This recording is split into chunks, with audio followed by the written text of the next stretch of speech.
देशभरात नीट पेपरफुटी आणि शिक्षण व्यवस्थेवरील प्रश्नांवरून पेटलेल्या आंदोलनाचा दिल्लीत निर्णायक टप्पा आज पाहायला मिळाला। संसदेचं पावसाळी अधिवेशन आजपासून सुरू झालं आणि हे अधिवेशन सुरू होताच संसद मार्चचा प्रयत्न करण्यात आला आणि त्यानंतर पोलिसांचा लाठीचार्ज, अश्रुधुराच्या नळकांड्या, मोठ्या प्रमाणावर सुरक्षा बंदोबस्त, दगडफेक, तर दुसरीकडे सरकार आणि आंदोलनकर्त्यांमध्ये चर्चेची पहिली फेरी सुद्धा झाली।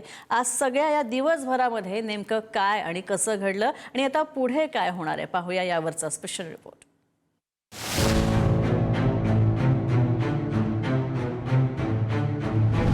शेकडो पोलिसांचा फौजफाटा, बॅरिकेडिंग, अश्रुधूर पथक, रॅपिड ॲक्शन फोर्स आणि संसदेकडे जाणाऱ्या प्रत्येक मार्गावर कडेकोट बंदोबस्त।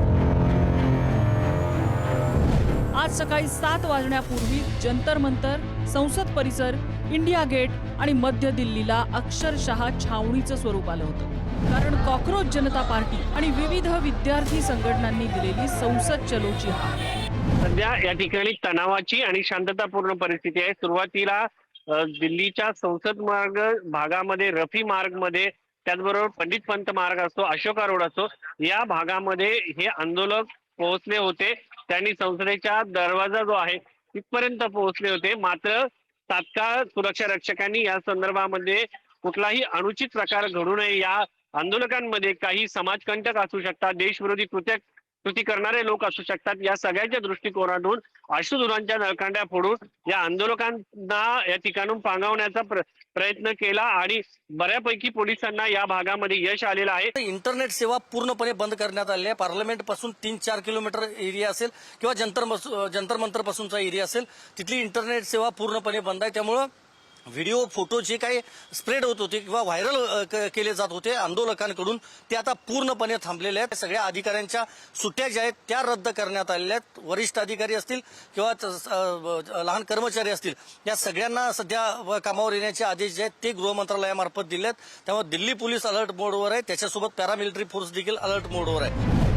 दिवस चढू लागला तसं जंतर मंतर परिसरात विद्यार्थी आणि आंदोलकांची गर्दी वाढायला लागली। संसद मार्चला पोलिसांची परवानगी नव्हती, तरीही जमावबंदीही केलेली होती। मात्र आंदोलकांनी संसदेकडे कूच करायचा प्रयत्न सुरूच ठेवला। कितनी नीच और गिरी हुई सरकार है ये। एम्बुलेंस को स्टेज तक भेजा जानबूझकर स्टैम्पीड क्रिएट करने के लिए, एम्बुलेंस को यहाँ तक भेजा यू टर्न लेने के लिए। स्टेज तक इतने भारी भीड़ होने के बाद भी दिल्ली पुलिस ने नरेंद्र मोदी के इशारों पर, अमित शाह के इशारों पर एम्बुलेंस को स्टेज तक आने दिया और यहाँ पर स्टैम्पीड क्रिएट करने की कोशिश की। एम्बुलेंस के अंदर जो लोग बैठे हुए थे वो बैठकर अंदर हंस रहे थे। अगर यहाँ पर स्टैम्पीड होता, किसी की जान चली जाती तो क्या होता। सरकार इतनी गिरी हुई और नीच है कि जानबूझकर स्टैम्पीड की सिचुएशन क्रिएट करना चाहती है। पार्क हॉटेल परिसर, टॉलस्टॉय मार्ग, प्रेस क्लब परिसर याच भागात पोलिसांनी आंदोलकांना अडवलं। काही ठिकाणी आंदोलक आक्रमक बनले, कुठे पोलिसांना लाठीचार्जही करावा लागला। काही ठिकाणी अश्रुधुराच्या नळकांड्या फोडण्यात आल्या। भर पावसातही आंदोलन सुरूच राहिलं। पुढारी न्यूजच्या कॅमेरात आंदोलकांना पांगवतानाची दृश्य कैद झाली।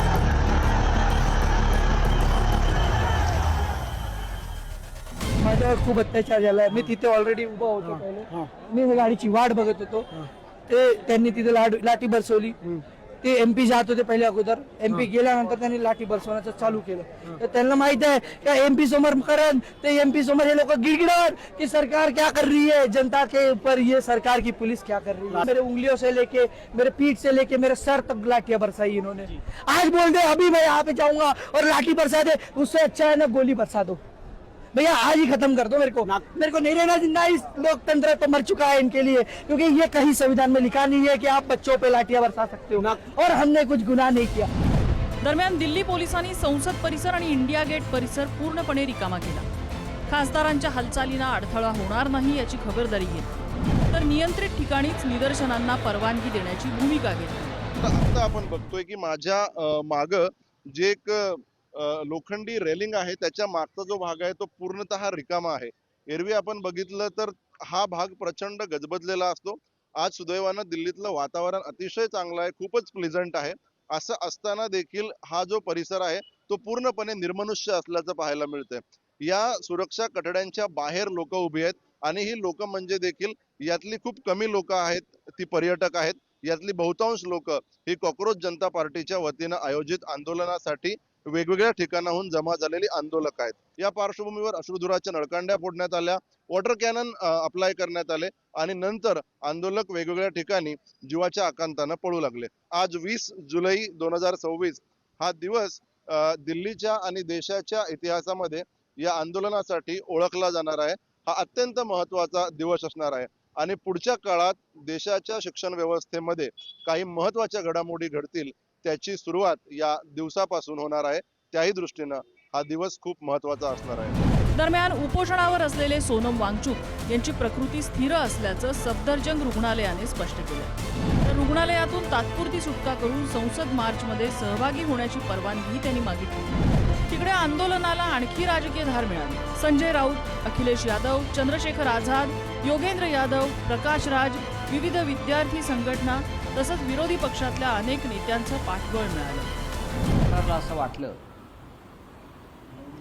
वांगचूक काय किंवा अभिजित दिपके काय यांना आम्ही किड्या मुंग्यासारखे चिरडून टाकतो. पण हे झुरळं जी आहेत ती झुरळं फार खंबीर निघालेली आहेत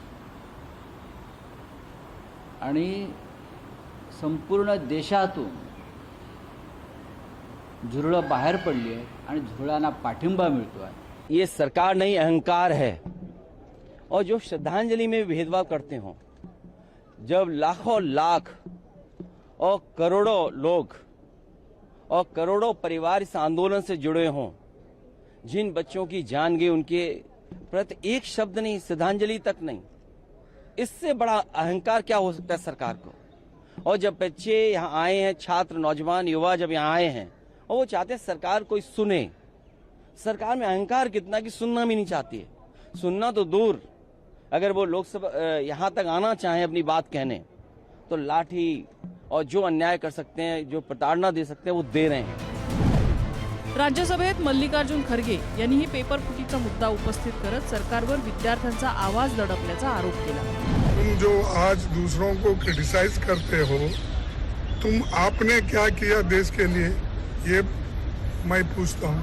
आपके भक्त पूरे चोरी कर रहे हैं और आपने कानून बनाया और राम मंदिर के लिए ट्रस्ट के लिए आप ही ने बनाया. आज लाखों विद्यार्थी परेशान हैं और लाखों विद्यार्थी आज घर बार छोड़ के इतने तंग और तबाह हो गए हैं कि उनकी जिंदगी को जो बर्बाद किया उसके जिम्मेदार कौन है? तो मोदी सरकार है, मोदी जी है.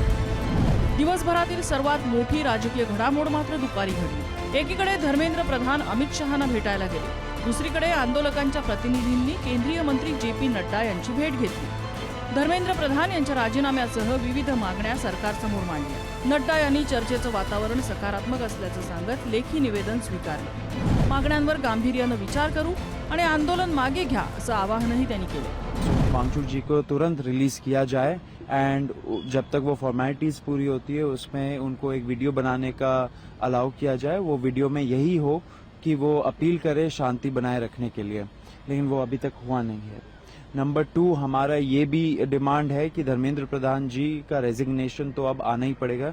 या तो उनको बर्खास्त करे कैबिनेट से या तो वो खुद रिजाइन करे.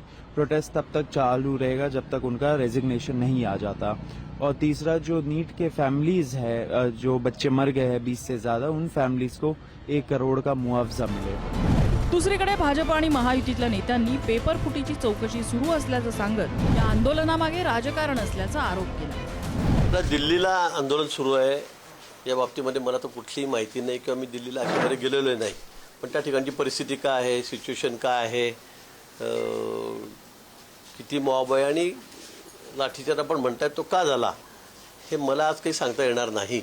पण तुम्हाला वाटतं काहीतरी परिस्थिती हाताबाहेर गेली का, काय झालं का, आंदोलन चिघळलं त्यामुळे लाठीचार्ज झाला, हा तर तपासाचा भाग आहे. मला वाटतं केंद्रामध्ये सगळे नेते त्या ठिकाणी बसलेले आहेत, वरिष्ठ नेते त्या ठिकाणी बसलेले आहेत, अधिकारी आहेत, ते या बाबतीमध्ये लक्ष घालत आहे. केंद्र सरकार त्या आंदोलनाची निश्चितपणे दखल घेतली असावी. आज लोकसभेचं अधिवेशन चालू होतंय, त्यावर योग्य तो निर्णय सुद्धा पंतप्रधान घेतील. एकीकडे संसद मार तर दुसरीकडे कडेकोट बंदोबस्त, एकीकडे लाठीचार तर दुसरीकडे अश्रुधुराच्या नळकांड्या फोडल्या जात होत्या. या सगळ्यांमध्ये राजकीय आरोप प्रत्यारोप सुरू असतानाच चर्चेची पहिली फेरी आज पूर्ण झालेली आहे. आता ही चर्चेची पहिली फेरी धर्मेंद्र प्रधान यांच्या राजीनाम्यापर्यंत पोहोचते का हे पाहणं महत्वाचं आहे. अगदी आणि अशा वाईट गोष्टींमुळेच दिल्लीतलं आंदोलन आता केवळ रस्त्यावरचं आंदोलन राहिलेलं नाही आहे, तर ते संसद, राजकारण आणि शिक्षण व्यवस्थेभोवतीचं मोठं राष्ट्रीय रणांगण बनलेलं आहे. काही वाईट प्रवृत्तीच्या कचाट्यातून शिक्षण व्यवस्थेला बाहेर काढण्याचं आव्हान आता सरकार कसं पेलणार हे बघणं महत्वाचं असणार आहे. व्हिडिओ जर्नलिस्ट सुरेश सावंतसह आणि शिवाजी काळेसह मी संदीप राजगोळकर, पुढारी न्यूज, नवी दिल्ली.